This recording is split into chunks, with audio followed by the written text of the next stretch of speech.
এই জন্যই সাথের বন্ধু বান্ধব ফ্রেন্ড, হ্যাঁ, এগুলো ধোকা, এগুলো ধোকা ধোকা। ওয়ামাল হায়াতুদ দুনিয়া ইল্লা মাতাউল গুরুর। রব্বুল আলামিন বলে, বান্দা শুনে নাও, দুনিয়ার জীবন, দুনিয়ার আসবাব সব কিছু বান্দা মাতাউল গুরুর, ধোকার সামান। দুনিয়া বারবার ধোকা দেয়, দুনিয়া বারবার ধোকা দেয়। দুনিয়া তোমার দাদারও ধোকা দিছে, তোমার বাপকেও ধোকা দিছে।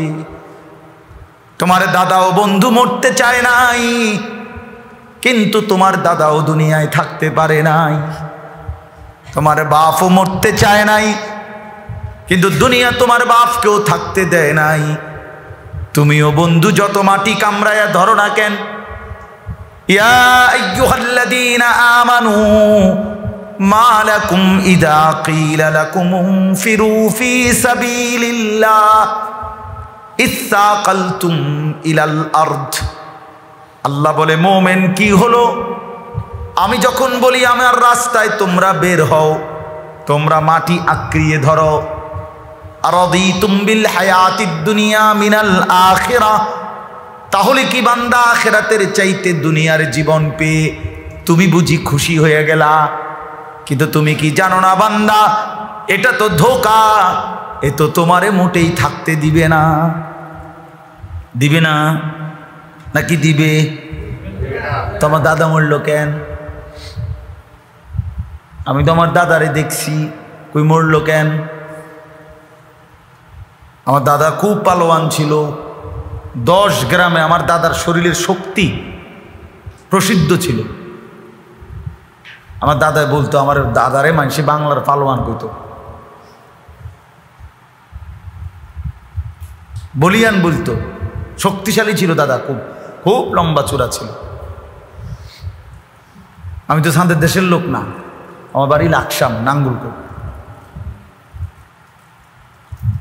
তাইলে ভাইয়া আমি দেখছি আমার দাদারে, আমার নানারে দেখলাম, আমার মাকে দেখলাম, আমার বাবাকে দেখলাম, আমার আপন চাচাদেরকে দেখলাম, জ্যাঠাকে দেখলাম। কই তারা তো নাই। এই জন্য দোস্ত আমার, দুনিয়া ধোকা দিবে, দুনিয়া ধোকা দিবে। আখিরাত ভুলে গেলে লাভ হয় না। দুনিয়া যতই আমরা সাজাই না কেন, সে আমারে থাকতে দিবে না, সে আমারে ফিরাইয়াই দিবে। এজন্য আমাদের উচিত আখিরাতের ফিকির করা, নিজের জীবনের উপরে রহম করা। আমাদেরকে আল্লাহ তাআলা সব কিছু দিছেন, আমরা মুসলমান, আমাদেরকে শ্রেষ্ঠতম কিতাব কোরআন দিয়েছেন, আমাদেরকে শ্রেষ্ঠতম রাসূল নবী সাল্লাল্লাহু আলাইহি ওয়াসাল্লাম তাকে দিয়েছেন, আমাদের জন্য শ্রেষ্ঠতম শরীয়ত দিয়েছেন, সব কিছু পূর্ণাঙ্গ দিয়েছেন আল্লাহ তাআলা। আল ইয়াউমা আকমালতু লাকুম দীনাকুম, আল্লাহ বলছে আকমালতু লাকুম। আমার বান্দারা শোনো, এই আখিরি জামানার বান্দা তোমরা, আমার বন্ধুর উম্মত তোমরা, আমি আল্লাহ নিজে বলতেছি, আমি তোমাদের জন্য দ্বীনকে পূর্ণ করে দিলাম। ওয়া আতমামতু আলাইকুম নি'মাতি, আমি তোমাদের জন্য নেয়ামত পূর্ণ করে দিলাম। ওয়া রাদিতু লাকুমুল ইসলামা দীনা, আমি আল্লাহ তোমাদের জন্য ইসলামকেই একমাত্র ধর্ম হিসাবে পছন্দ করে দিলাম। আল্লাহ বলছেন, রাসূলুল্লাহ সাল্লাল্লাহু আলাইহি ওয়াসাল্লাম পড়তেন, রাদিতু বিল্লাহি রাব্বা ওয়া বিল ইসলামি দীনা ওয়া বি মুহাম্মাদিন সাল্লাল্লাহু আলাইহি ওয়াসাল্লাম নাবিয়্যান ওয়া রাসূলা। নবী এটা পড়তেন যে আল্লাহ আপনি আমার রব, আমি এতে খুশি। ইসলাম আমার ধর্ম, আমি এতে খুশি। মুহাম্মদ আমার নবী, আমি এতে খুশি। এই হলো মুমিনের 3টা খুশির বিষয়। এক মুসলমানের সবচেয়ে বড় খুশি এই 3 কথা। কয় কথায়? আল্লাহ আমার রব, আমি খুশি। ইসলাম আমার ধর্ম, আমি খুশি। মুহাম্মদ আমার নবী, আমার রাসূল সাল্লাল্লাহু আলাইহি ওয়াসাল্লাম, আমি এতে খুশি। এর চাইতে 3টি খুশি আল্লাহ তাআলা 3টাই আমারে দান করছেন, আপনারে দান করছেন, তোমারে দান করছেন। ওহো, এর চাইতে বড় সৌভাগ্য আর কি হইতে পারে? কি সৌভাগ্য হইতে পারে? এই আয়াত আমি পড়ছি, এবার শুনেন, তাহলে বুঝবেন। আল্লাহ তাআলা বলেন 9 নম্বর পারা 7 নম্বর সূরা, সূরায়ে আরাফ, এই সূরার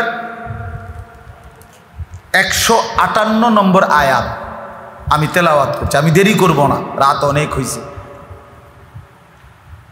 158 নম্বর আয়াত, এই আয়াতের মধ্যে আল্লাহ তাআলা বলেন, কুল, হে নবী আপনি বলুন, ইয়া আইয়ুহান নাস, হে পৃথিবীবাসী, হে জগতের সমস্ত মানুষ, শোনো তোমরা, ইন্নী রাসূলুল্লাহি ইলাইকুম জামিআ, নিশ্চয়ই আমি তোমাদের সকলের নিকট আল্লাহর রসুল। আমি সবার জন্য রসুল, আমি গোটা বিশ্ব মানবতার নবী, আমি গোটা বিশ্ব মানবতার রসুল। আমি সমস্ত মানুষ, মানুষ বলতে যাকে বলে, নবী আপনি বলেন যে আমি তোমাদের নবী, আমি তোমাদের রসুল। আচ্ছা, এই যে কথাটা, এবার এই কথাটার থেকে আপনি কয়েকটা কথা বোঝেন। 1 নাম্বার, এই শেষ জামানার জন্য আজ থেকে 1450 বছর আগে আল্লাহ তাআলা গোটা পৃথিবীর জন্য আমাদের নবী সাল্লাল্লাহু আলাইহি ওয়াসাল্লামকেই চূড়ান্ত আখিরি নবী হিসাবে এই পৃথিবীবাসীর জন্য দিয়েছেন। আল্লাহ তাআলাই ঘোষণা করেছেন, মা কানা মুহাম্মাদুন আবা আহাদিম মির রিজালিকুম ওয়ালাকির রাসূলুল্লাহি ওয়া খাতামান নাবিয়্যিন। আল্লাহ বলেন, মুহাম্মদ প্রাপ্তবয়স্ক কোনো পুরুষের পিতা নন, বরং তিনি আল্লাহর রসুল এবং শেষ নবী, আখিরি নবী। তাহলে এই যে নিয়ামত আল্লাহ তাআলা পৃথিবীবাসীকে দিছেন, ইসলাম পৃথিবীবাসীকে দিছেন, কোরআন পৃথিবীবাসীকে দিছেন, নবী মুহাম্মদ সাল্লাল্লাহু আলাইহি ওয়াসাল্লামকে দিছেন, অথচ এই নিয়ামত থেকে যারা বঞ্চিত, যারা আমাদের নবীকে নবী মানে না, যারা কোরআনকে কিতাব মানে না, যারা ইসলামকে নিজেদের ধর্ম মানে না, খোদার কসম, আল্লাহর কসম, তাদের চাইতে দুর্ভাগা, তাদের চাইতে মাহরুম, বঞ্চিত আর কেউ হইতে পারে। তারা যদি এই পৃথিবী 100 বারও পায়, কিছুই পায় না। আল্লাহকে হারিয়ে সব পেলেও কিছুই পাওয়া হয় না, রসুলকে হারিয়ে সব পেলেও কিছুই পাওয়া হয় না, ইসলামকে হারিয়ে সব পেলেও কিছুই পাওয়া হয় না। এখন একটু চিন্তা করে দেখি, কোনো যোগ্যতা ছাড়া, আমার কোনো যোগ্যতা নাই, তোমার কোনো যোগ্যতা নাই, মুরব্বী আপনারও কোনো যোগ্যতা নাই, কারো কোনো যোগ্যতা ছাড়াই সম্পূর্ণ আল্লাহ তাআলা ইহসান করে, দয়া করে, আল্লাহর ইচ্ছায় আল্লাহ আমাকে আপনাকে মুসলমান মার ঘরে জন্ম দিছে, মুসলমান বাবার ঘরে জন্ম দিছে, ইমানের পরিচয়টা দিছে, কালেমাটা উচ্চারণ করার মতো যোগ্যতা দিছে, বুঝ দিছে, বুদ্ধি দিছে, এদ্দুর বিবেক দিছে। এর চাইতে বড় সৌভাগ্য খোদার কসম আসমানের নিচে জমিনের উপরে আর কিছু হইতে পারে? এখন আন্দাজ করা যাবে না এটা, এই কালেমার কত দাম।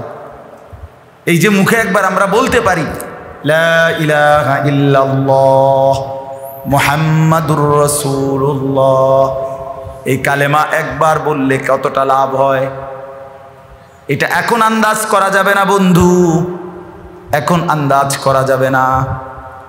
কিন্তু আল্লাহর নবী সাল্লাল্লাহু আলাইহি ওয়াসাল্লাম বলেন, হাসরের ময়দানে যেই বান্দার 99টা গুনাহের খাতা থাকবে, তার বিপরীতে যদি কোনো নেক আমল না থাকে, তারপরও যদি বিশুদ্ধ ঈমান ঠিক থাকে, তো আল্লাহ তাআলা এই কালেমা লা ইলাহা ইল্লাল্লাহ, এই কালেমার বরকতেই আল্লাহ 99টা খাতাওয়ালা গুনার দফতর মুছে দিয়ে, মাফ করে দিয়ে, শুধু ঈমানের বরকতে জান্নাত দিয়ে দিবেন। এতটা দাম, এতটা দাম, সেই নিয়ামত আল্লাহ আমাদেরকে দান করছে। অথচ তুমি আমি ইচ্ছা করে গলা টিপ্পা ইসলামের পরিচয়টা মুছে ফেলতে চাচ্ছ। ঈমানের পরিচয় দিতে লজ্জা বোধ করো যুবক, মুসলমানের বাচ্চা, একবারও মনে পড়ে না, বরং লজ্জিত তুমি। তোমার চুল প্রতিবার তুমি বেঈমানের মতো কাইটা এই কথাই বলতে চাও। তুমি লজ্জিত মুসলমান হইয়া, তুমি তুমি প্রতিনিয়ত দাড়ি কাইটা বুঝাইতে চাও তুমি লজ্জিত, তুমি শরম পাও, তুমি মুসলমান হইয়া লজ্জিত। মূল বিষয় হল তুমি লজ্জা পাও, তুমি বুঝাও, মুখে কও না, রে আমরা বুঝি না, তোমার কলজার ভিতরে হইল তুমি লজ্জিত। মূলত তুমি শরম পাইতেছ। তুমি ইসলাম কেমনে মুছে ফেলবা? নাই তো আর কি। খোদার 365 দিন যায়, একটা বছরে কোনো দিন ছেলেটা মেয়েটা একদিনও ফজরের নামাজ পড়ে না। এই হাইওয়ান কি মনে করে নিজের?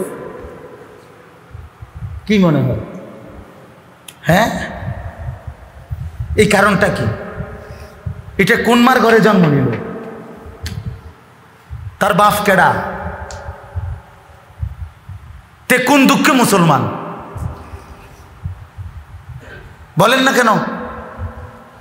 এক বছর একদিনও কোনো দিন ফজরের নামাজ পড়ে না এই হাইওয়ান, এই জন্তু। হ্যাঁ, কি মনে করেন বন্ধু? আমরা বুঝি না? আমরা সিরিয়া খাই, আমরা কি বন দিয়া হুদা চা দিয়ে ভিজিয়ে খাই নাকি? আমরা বুঝি না। মূল বিষয় হলো সে লজ্জিত, নিজেকে মুসলমান হইছে যে এটা লজ্জা পায়। তার দিলের মধ্যে আছে এটা, যদি আমি বেঈমান হতাম, যদি আমি ইহুদি হইতাম, যদি আমি খ্রিস্টান হইতাম, যদি আমি হিন্দু বৌদ্ধ হইতাম, নাস্তিক মুরতাদ হইতাম, তাইলে হয়তো আমি পৃথিবী আরো ভোগ করতে পারতাম। আর যদি বলেন না হুজুর আমি লজ্জিত, না, বরং আমি মুসলমান হিসাবে গর্বিত, তাহলে সেজদা দাও না কেন বেঈমান? ওই না ফরমান, সাফ বলো। যদি বলো না আমি মুসলমান পরিচয় দিয়ে গর্বিত, তাহলে 5 ওয়াক্ত নামাজ ছুটে যায় কেন? একটা সেজদা দিতেও মন চায় না তোমার? হ্যাঁ, তুমি গাদ্দার আমারে বুঝাইতেছো, আমরা বুঝি না? আমরা বুঝি না? হ্যাঁ,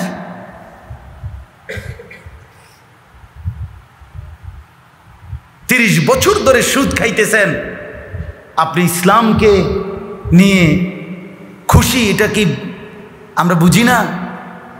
30 বছর ধরে ঘরে বেপর্দা, 20 বছর ধরে ঘরে রঙিন টেলিভিশন চলে, আল্লাহর নাফরমানির উপরে জিন্দেগির স্বাভাবিক বানায় লাইছে, মিথ্যার উপরে চুরি ডাকাতি জিনা ব্যভিচার মদ জুয়া হত্যা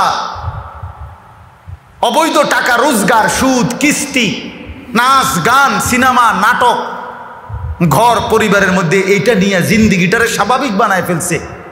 মিথ্যার উপরে হাসে, মিথ্যার উপরে ঘুমায়, মিথ্যার উপরে এই ঘর সাজায়, অবৈধ উপার্জনের উপরে। এই মুসলমানের মনে আছে সে মুসলমান?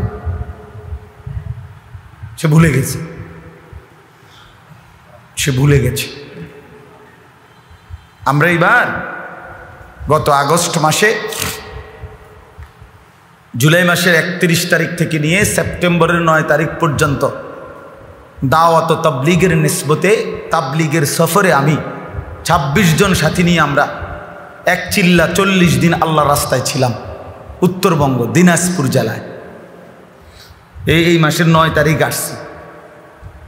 আমার সাথে আমরা প্রায় 16 জন আলেম ছিল, 3 জন বড় ডাক্তার ছিল। তো ওই সময় এই দিনাজপুরে একজন ভাই, ওনার এক বাবার 2 ছেলে, এই 2 ছেলে কালেমা পড়ে মুসলমান হয়েছে, কিন্তু বাপটা মুসলমান হয় নাই। আমি একদিন আরো 2 জন আলেম সহ ওই বাবার কাছে এমনি গেছিলাম দেখা করতে। হিন্দু, 72 বছর বয়স ওই বাবার, 70-72 বছর হবে। প্রায় 2.5 ঘন্টা জোহরের আগে দিয়া ওনার সাথে আমরা কথা বলছি। 3 জন আলেম, ওনারে 2.5 ঘন্টা বুঝাইছি কালেমার কথা, ইসলামের কথা। ওই বেচারা বলে যে ঈশ্বর অদ্বিতীয়, ঈশ্বরের কোনো অংশীদার নাই, আমি মূর্তি পূজা করি না।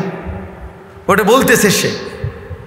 আমরা তিনজন, আমি সহ, কি পরিমাণ কাকুতি মিনতি করছি, চাচা তাইলে আপনি যে কথাটা বলেন এইটাই তো আমগো কথা, যে ঈশ্বর অদ্বিতীয়, ঈশ্বরের কোনো অংশীদার নাই, এই কথাটাই আমগো কালেমা, লা ইলাহা ইল্লাল্লাহর অর্থ এটাই চাচা। আপনি শুধু আরবিটা কোন, আপনি এই কালেমাটা শুধু বলেন, একটাবার বলেন চাচা।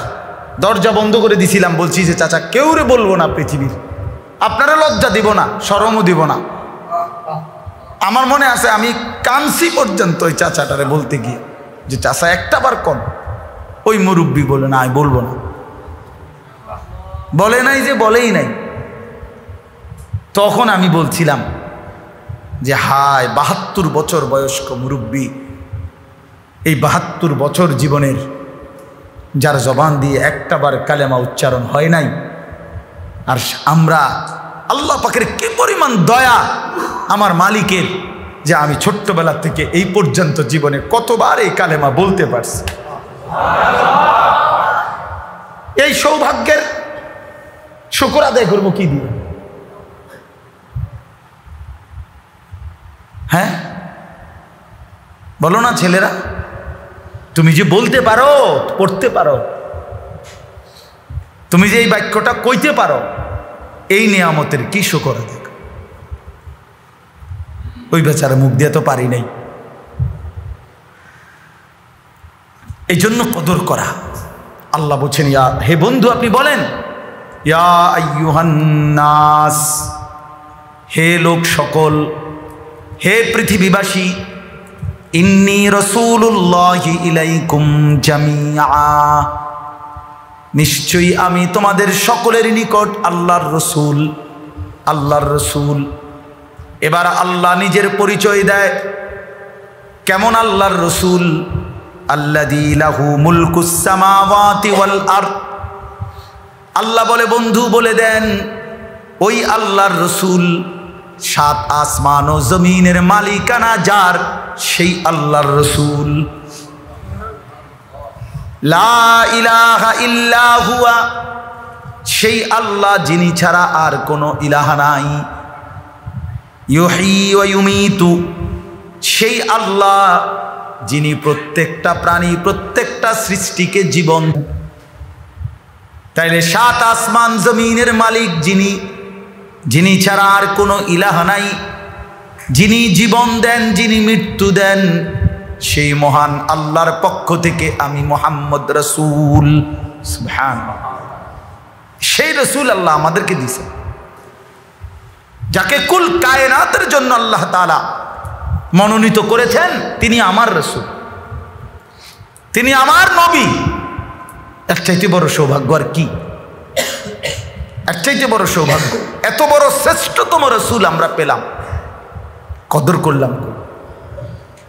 কদর করলাম কই? কদর করলাম কই? নবী সাল্লাল্লাহু আলাইহি সাল্লামের মতো এত বড় নিয়ামত আল্লাহ তাআলা কোরআনে বলছে, লাকাদ মান্নাল্লাহু আলাল মুমিনিনা ইয বাআসা ফীহিম রাসূলাম মিন আনফুসিহিম। আল্লাহ বলে, ঈমানদাররা শোনো, এই পৃথিবী, 7 আসমান, জমিন, চন্দ্র, সূর্য, আলো, বাতাস, কত নাজ ও নিয়ামত, এগুলো সব আমার নিয়ামত। আল্লাহ বলেন, এগুলো তো আমি তোমাদেরকে দিছি, কিন্তু এগুলো আমি অন্যদেরকেও দিছি। তো তোমরা যে ঈমানদার, তোম করে আলাদা কি দিলাম? ভাত মাছ চাইল ডাল, এটি তো আমি কাফের বেঈমান রোদে, তোমা করে আলগা কি দিছি? খোদার কসম আল্লাহ বলে, মোমেন, তোমাদের জন্য আমি আলগা দয়া করেছি, বিশেষভাবে তোমাদেরকে দিয়েছি। সেটা কি জানো? সেটা হলো আমার রসুল, আমার বন্ধু, আমার আখিরি দোস্তকে তোমাদের জন্য দিয়ে দিয়েছি। ইয বাআসা ফীহিম রাসূলাম মিন আনফুসিহিম, রসুল দিয়েছি তোমাদেরকে, আখিরি বন্ধু দিয়েছি। এই আমার এমন বন্ধু, সৃষ্টির শুরুতেই আমি যাকে বানাইছিলাম, বানাইয়া অনেক দিন আমি আমার কাছে রাখছিলাম। সেই আদম থেকে নিয়ে সব নবী, নবীর উম্মতরা আমার এই বন্ধুকে চাইছিল। সবাই বলছে, আম করে দেন, আম করে দেন, আম করে দেন। আমি বলছি, না, আরো পরে, আরো পরে, আরো পরে, আরো পরে, আরো পরে। এবার যখন তোমরা আসলা, তোমরাই আমার শেষ বান্দা। এবার তোমাদেরকে আমার সেই বন্ধু, আমার সেই দোস্ত, যাকে আমি আগলে রাখছিলাম বুকের সাথে, আমি যারে মরমায়া করে সৃষ্টি করেছি, সেই পরম প্রিয় আখিরি বন্ধু আমার নবী মুহাম্মদ সাল্লাল্লাহু আলাইহি সাল্লাম, সেই তাকে তোমাদের জন্য দিয়েই দিলাম। লাকাদ মান্নাল্লাহু আলাল মুমিনিন। আল্লাহ বলেন, লাকাদ জাআকুম রাসূলুম মিন আনফুসিকুম আজিজুন আলাইহি মা আনিতুম হারিসুন আলাইকুম বিল মুমিনিনা রাউফুর রহিম। আল্লাহ বলেন, এমন বন্ধু দিলাম তোমাদেরকে, তোমাদের প্রতিটা কষ্ট যার কলিজার মধ্যে আইসা বিধে, তোমাদের প্রত্যেকটা মানুষ যেন ইমানদার হয়, এই প্রচন্ড আগ্রহ আর আশা যার দিলে 24 ঘন্টা জাগে। সারাদিন নবী ভাবতেন, কেমনে আমার একটা উম্মত ইমানদার হবে। সারাদিন দ্বীনের দাওয়াত দিয়ে, তাফসীরের মধ্যে আছে রাত্রিবেলা আল্লাহর নবী যখন ঘরে ফিরতেন, আম্মা জান আয়েশা রাদিয়াল্লাহু তাআলা আনহার কামরায়, নবীর স্ত্রীর কামরায় যখন ঘরে ফিরতেন, এশার নামাজের কিছুক্ষণ পরে আল্লাহর নবী তখন বসতেন না, ঘরের মধ্যেও ডান বাম এদিক সেদিক করতেন, ঘুরতেন। আম্মা জান আয়েশা বলতেন, ইয়া রাসূলুল্লাহ, স্বামী আমার সারাদিন মানুষকে আল্লাহর দিকে ডেকেছেন, দ্বীনের মেহনত করেছেন, এখন তো রাত হয়েছে, বিশ্রামের সময়, এখনো আপনি বিশ্রাম নিচ্ছেন না, বসতেছেন না কেন, ঘুরছেন, কি এত ভাবতেছেন? আল্লাহর নবী চোখের পানি ফেলে বলতেন, আয়েশা, আজকের সারাদিন আমি অমুককে অমুককে অমুককে অমুককে কালেমার দাওয়াত দিছি, কিন্তু একটা লোকও ঈমান আনে নাই। আয়েশা, আমার ভয় হয়, আমি মুহাম্মদ যদি ঘুমিয়ে যাই, আমার একটা উম্মত যদি ঈমান হারা হয়ে কবরে যায়, কি হবে তার আখিরাতে, কি হবে তার জাহান্নামে। আমার উম্মতের ব্যথায় অস্থিরতায় আমারে তো বসতেও দেয় না, ঘুমাইতেও দেয় না, বিশ্রাম নিতেও দেয় না। এরপরে আল্লাহ কোরআনে আয়াত নাজিল করে বলছেন, ফালাআল্লাকা বাখিউন নাফসাকা আল্লা ইয়াকুনু মুমিনিন। আল্লাহ নিজে বলছে, বন্ধু, মানুষগুলো ইমানদার হবে না বলে আপনি কি আপনার নিজের জীবন দিয়ে ফেলবেন নাকি? আল্লাহ পাক নবীকে সান্ত্বনা দিয়েছে, যারে বন্ধু মরে যাবেন নাকি, সেই রসুল তিনি। এজন্য ভাইয়া রবিউল আউয়াল মাসে আবারও মনে করাইলাম, রাসূলুল্লাহ সাল্লাল্লাহু আলাইহি সাল্লামকে নিয়ে শুধু জিলাফির মহড়া যেন না, বিরিয়ানি আর খিচুড়ি, এই মেহনতের জন্য তিনি আসেন নাই। তিনি আসছেন আল্লাহর বান্দাদেরকে আল্লাহর সাথে জুড়াবার জন্য। তিনি আসছিলেন পথ ভোলা মানুষকে আল্লাহর দিকে ফেরাবার জন্য, জাহান্নাম থেকে উম্মতকে বাঁচাবার জন্য, জাহান্নাম থেকে বাঁচাবার জন্য। প্রচণ্ড পাথরের আঘাত খেয়েও তিনি মাফ করে দিয়েছেন, যেন উম্মত বেঁচে যায়, জাহান্নাম থেকে মুক্তি পায়। চলেন এবার আল্লাহ তাআলা বলেন আমাদের দায়িত্ব কি। তাহলে আমাদের জন্য আল্লাহ তাআলা এবার দুটা দায়িত্ব দিয়েছেন। সারা বিশ্ব মানবতার জন্য রসুলকে পাঠিয়েছেন, সেই রসুলকে আমরা পেয়েই গেছি, বলেন আলহামদুলিল্লাহ। আমরা জানি, আমরা চিনি তাকে, আমরা বিশ্বাস করি তাকে, করি কি না বলেন না? তাহলে অতএব আমাদের দায়িত্ব দুইটা। এক, ফাআমিনু বিল্লাহি ওয়া রাসূলিহি। আল্লাহ তাআলা বলেন, অতএব দুনিয়াবাসী তোমরা মেনে নাও, বিশ্বাস স্থাপন করো, ঈমান আনো আল্লাহর প্রতি এবং রসুলের প্রতি। এই এক নম্বর দায়িত্ব হলো ঈমান আনা।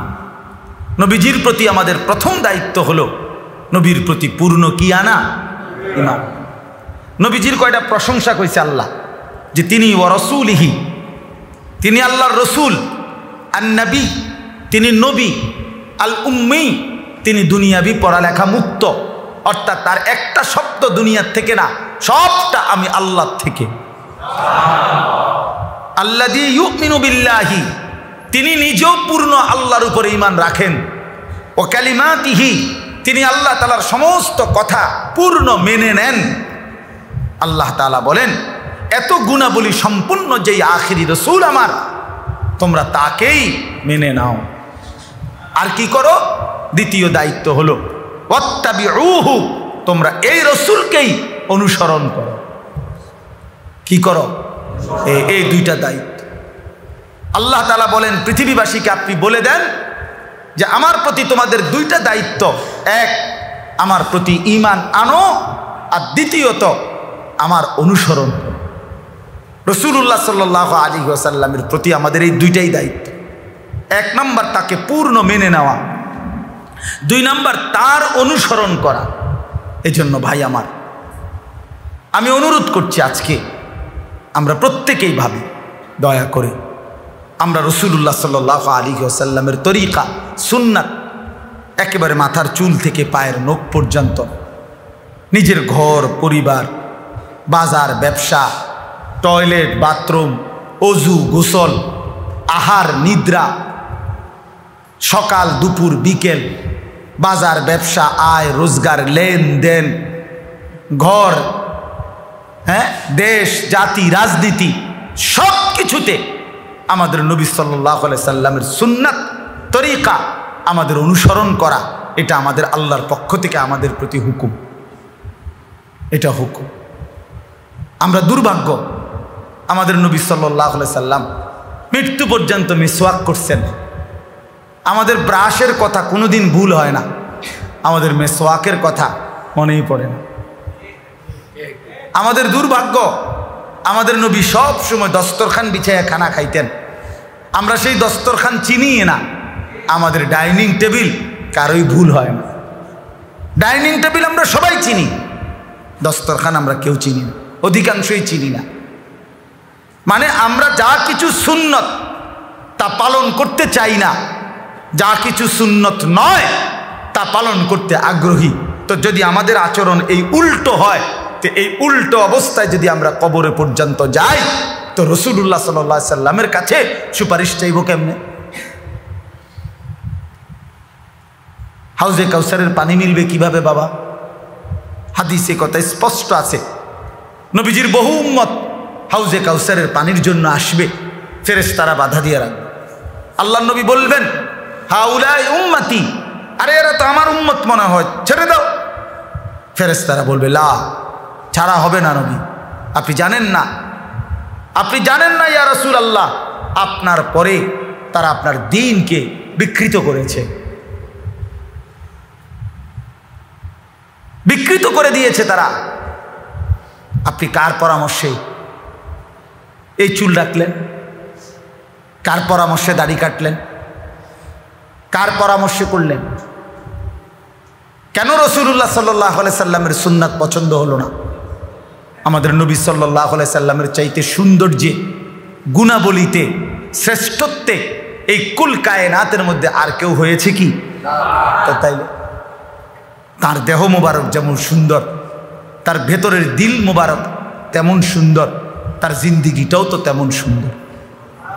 তিনি হাসলেও সুন্দর, তিনি কাঁদলেও সুন্দর, তিনি হাঁটলেও সুন্দর, তিনি বসলেও সুন্দর, তিনি কথা বললেও সুন্দর, তিনি চুপ থাকলেও সুন্দর, তিনি ঘরেও সুন্দর, তিনি বাজারেও সুন্দর, তিনি রাষ্ট্র পরিচালনায়ও সুন্দর, তিনি স্বামী স্ত্রীর একান্ত সংসারেও সুন্দর। সুবহানাল্লাহ, তিনি সব গুণে গুণে, সব সৌন্দর্য ওনার মধ্যে। হুসনে ইউসুফ দমে ঈসা, ইয়াদে বাইদা দারি, আঁচে খুবা হামা দারন্দ, তু তনহা দারি। আল্লামা ইকবাল বলছে, হে নবী, ইউসুফ আলাইহিস সালামের সৌন্দর্য, মুসা নবীর মুজিজা, ঈসা নবীর মুজিজা, এভাবে যদি গুনে গুনে ১৬ লাখ আম্বিয়া, সমস্ত নবী, সমস্ত রাসূলদের যত গুণ, যত মুজিজা, যত বৈশিষ্ট্য আপনি নবীর মাঝে যদি একা খুঁজি, তো হযরত আল্লামা ইকবাল বলছে, আল্লাহর কসম নবী, আপনার মাঝে সমস্ত নবীর গুণ বৈশিষ্ট্য একাই খুঁজে পাই। তু তানহা দার, আপনি একাই সব। এই জন্য দয়া করে আজকে একদিনে তো আর সবটা বলা যাবে না, কিন্তু আপনি যদি সিদ্ধান্ত নেন তাহলে পারবেন। সুন্নাতের উপরে যুবক ভাই তোমাদেরকে বলি, এই চুল বদলাও, নবী সাল্লাল্লাহু আলাইহি সাল্লামের মতো চুল রাখো, সাহাবায়ে কেরামের মতো চুল রাখো ভাইয়া। এই মুসলমানের চুল না, এই যেগুলো বড় বড় চুল, সেলুন কাটিং যেই চুল, এগুলো কোনো ইমানদারের চুল না, এই সরাসরি কাফেরের চুল, সরাসরি এ দাজ্জালের চুল, আবু জাহালের চুল, জাহান্নামীদের চুল। বলে হুজুর সেতুর সিরি কেন কই এলেন? না না, সেটা কই না, এগুলো সব হাদিস থেকে বলছে, বুঝে শূন্য কইছে, যে কয়টা বলছি এ কয়টা বুঝে কইছে। হ্যাঁ, কোরআনুল কারীমের মধ্যে আছে, ফেরেশতাদেরকে আল্লাহ বলবে জাহান্নামীদেরকে লাইন থেকে বের করে জাহান্নামে ছুঁড়ে মারো। তখন ফেরেশতারা মানুষের লাইন থেকে জাহান্নামীদেরকে বের করবে, কইরা এরপরে চুলের, এই কোরআন শরীফে আছে ফায়ুখাযু বিন নাওয়াসি ওয়াল আকদাম, ফেরেশতারা চুলের সামনের বড় চুল, অগ্রভাগ, হ্যাঁ এই সামনের বড় চুল এবং দুই ঠ্যাং ছাগলের বাচ্চার মতো আলগি দিয়া জাহান্নামে চুল চাপতে। এই জন্য এই সামনের বড় চুল এই জাহান্নামীদের চুল। 2 নাম্বার, কোরআন শরীফে আছে আল্লাহ আবু জাহালকে বলছে, আবু জাহাল তুই বেশি বাড়াবাড়ি করছে, তো মনে রাখিস আমি ওয়াদা দিলাম, আল্লাহর ওয়াদা, যে আমি তোকে লানাসফা আম্বিন নাসিয়া, তোর সামনের চুলের অগ্রভাগ ধরে তোর এই হাসরের ময়দানে বেইজ্জতি করব। এর দ্বারা প্রমাণিত হলো আবু জাহেলের চুল কি, এটা বেঈমানের চুল। 3 নাম্বার, নবীজি বলছেন শেষ জামানার শ্রেষ্ঠ কাফের দাজ্জাল, যে কোটি কোটি মানুষের ঈমান নষ্ট করবে, সেই দাজ্জালের চুল নবীজি বলছেন কাতাত, এলো মেলো, এব্রো থাব্রো, আউলা জাউলা, এ দাজ্জালের চুল। এই জন্য মোমেনের চুল এগুলা না, চুল সুন্দর করে রাসূলুল্লাহ সাল্লাল্লাহু আলাইহি সাল্লাম সাহাবীদের মতো রাখেন। যারা দাড়ি কাটেন রাগ হইয়েন না, আপনি রাইখা দেন, হিম্মত করলেই হবে, ডরাইলে ডর, না ডরাইলে কি ডর, ঠিক না? এটা হিম্মত করলেই হয়, যে না কাটতাম না, এত বেজ্জতি, শরম দিছে এতটি মানুষের সামনে। হ্যাঁ, আমার একজনে একদিনই বলছে যে এইভাবে বললে তো গায়ে লাগে, মানে মানুষ শরম লাগে। আমি তো এটাই চাই, উনি শরম লাগুক ওনার, তো শরমে তো লাগে না বেটা, ওনার গায়ে না শুধু আড্ডিত লাগুক। কথা বোঝেন নাই কেন? তার আড্ডিত লাগলে না বালাও, তার বিবেকে যদি লাগে তাইলে না বদলাবে। এই জন্য এটা লজ্জার কিচ্ছু না, ভুল হইতেই পারে, আপনি বদলে যান। কারণ একটা শক্ত কথা আছে, সাংঘাতিক একটা ভয়। আমি প্রায় বলি, যে ব্যক্তি নিয়মিত দাড়ি কাটে, মনে রাখেন তার, আপনি ভাবলেও বুঝবেন, তিনি যেন আল্লাহকে বলে, আল্লাহর সাথে চ্যালেঞ্জ করে, উনি আল্লাহর সাথে সরাসরি সে যুদ্ধ করে। উনি, হ্যাঁ, মানে কি জানেন? মানে হলো উনি আল্লাহকে বলে যে এই খোদা তুমি দিবা আমি কাটব, তুমি দিবা আমি কাটব, তুমি দিবা আমি কাটব, আমি বেড়া হইলে তুমি খোদারে দেখাই দিব, তুমি দিতে পারো কতক্ষণ, আমি কাটতে পারি কতক্ষণ। আল্লাহও তখন বলে আচ্ছা বান্দা কাটতে থাকো, আসতে থাকো, কবরে আসলে এরপরে জিঙ্গাম কথা হইব, এটা লই আলোচনা হইব।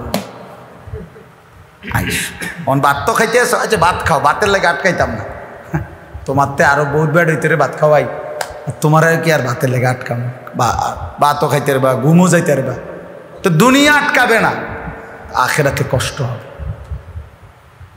শেষ কথা হইল আল্লাহ তাআলা বলেন তাদুন, আল্লাহ বলছেন আমার রসুলকে উপরে যে ঈমান আনবা এবং তাকে অনুসরণ করবা, এই দুইটা, ঈমান এবং অনুসরণ, বলেন তো কি? আল্লাহ বলেন এর বরকতে কি হবে? লাআল্লাকুম তাহতাদুন, তখন তোমরা সকলেই হেদায়েত পেয়ে যাবে, আল্লাহর রাস্তা পেয়ে যাবে, জান্নাতের পথ মিলে যাবে। সুবহানাল্লাহ। অতএব মেহেরবানি করে আমরা প্রত্যেকে ইনশাআল্লাহ যদি হেদায়েত পেতে চাই নবীকে অনুসরণ করতে হবে, যদি আল্লাহকে পেতে চাই নবীকে অনুসরণ করতে হবে কিনা বলেন? নকশে কদম নবী কে হে, जन्नत के रास्ते अल्लाह से मिलाते हैं सुन्नत के रास्ते। এই জন্য মেহেরবানি করে আপনারা প্রত্যেকে আপনারা আল্লাহর ওয়াস্তে নিজেদের ভালো নিজেদের কল্যাণ কামনা করবেন। আজকে যেই যুব সংগঠন নিজ বাওর যুব, আজকে আমার অনুরোধ, আমি আলহামদুলিল্লাহ আমার এই ছোট্ট জীবনে সবচেয়ে বেশি ফিকির করি নওজওয়ানদেরকে নিয়ে, সবচেয়ে বেশি উৎসাহ দিতে চেষ্টা করি, বলি, শক্ত কথাও বলি।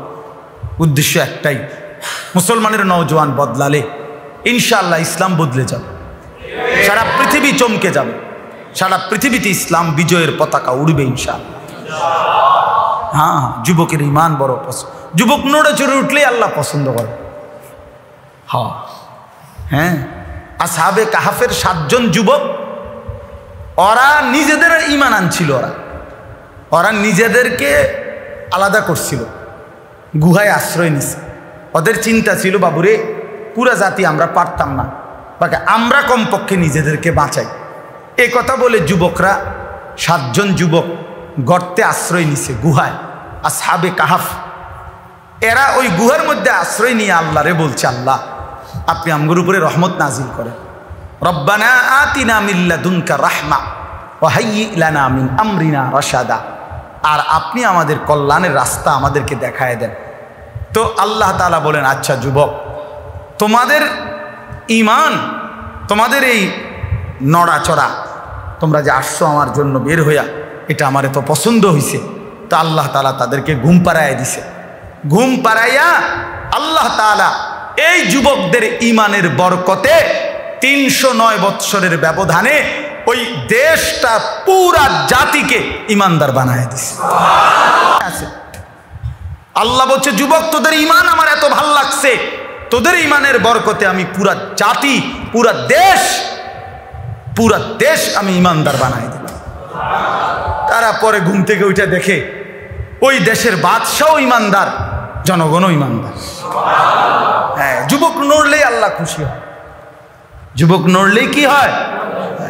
হ্যাঁ, আল্লাহ বলছে, যুবক তোমরা তো চাইছিলে তোমাকে শুধু চাকরির ক্ষেত্রে কোটা, আমি তোমাকে এই কদ্দুর নড়াচড়া আমার ভাল লাগছে, এই জন্য গোটা জাতিকে আমি জালেম থেকে মুক্ত করে দিয়েছি। হ্যাঁ, গোটা জাতিকে মুক্ত করে দিছি, হাজারো কোটি মজলুমকে আমি আল্লাহ তোদের যুবকদের হিম্মতের সামনে আমি আল্লাহ তাআলা উদ্ধার করে দিয়েছি। এই জন্য যুবক নড়লে বদলে যায়, যুবক নড়লে সাগর নড়ে, অনেক কিছু হয়, আল্লাহর দয়ায় হয়। এই জন্য সব আল্লাহ করছে। কে করছেন বলেন? এটা সবক আমাদের জন্য, শিক্ষা আমাদের জন্য সবক। জুলুম করতে নাই, ব্যক্তিও না, রাষ্ট্রও না, দলও না, পার্টিও না, ঠিক কিনা বলেন? বাড়াবাড়ি করতে নাই, বাড়াবাড়ি করতে নাই, এটা শিক্ষা। শুধু একটা ঘটনা মনে করলে হইতো না যে এই ভাগ্যে গেছে অমুকে, এ কদ্দুর ভাবলে হবে না। এটা আগামী 100 বছরের জন্য না, 1000 বছরের জন্য এই দেশবাসী সবক নিতে হবে, মনে রাখতে হবে যে কারো জন্যই জুলুম শুভনীয় নয়। আল্লাহ আমাদের প্রত্যেককে বুঝ দান করে, আল্লাহ আমাদের প্রত্যেককে ঈমান দান করে। এই সংগঠনটিকে আল্লাহ তাআলা কবুল করে নেন। আমার পরামর্শ থাকবে, ছেলেরা যারাই এটা কাজ করবেন তারা অবশ্যই ওলামায়ে কেরামের কাছে নিয়মিত যোগাযোগ করবেন, জিজ্ঞাসা করবেন মন মতো যে আমরা ইয়াং ছেলে, আমাদের সংগঠন থেকে একটা চল টুর্নামেন্ট দিই, ও আজও দিছি, এবার একটা টুর্নামেন্ট দিই। হ্যাঁ, তো মানে নিজস্ব বুদ্ধিতে একবার এক এক বুদ্ধি দিলে তাইলে হইতো না। ওলামায়ে কেরামের কাছ থেকে কি নিতে হবে? পরামর্শ নিতে হবে, চেষ্টা করতে হবে ওলামায়ে কেরামের দিক নির্দেশনা মতে চলার জন্য। আল্লাহ তাআলা তৌফিক দান করেন। আল্লাহ তাআলা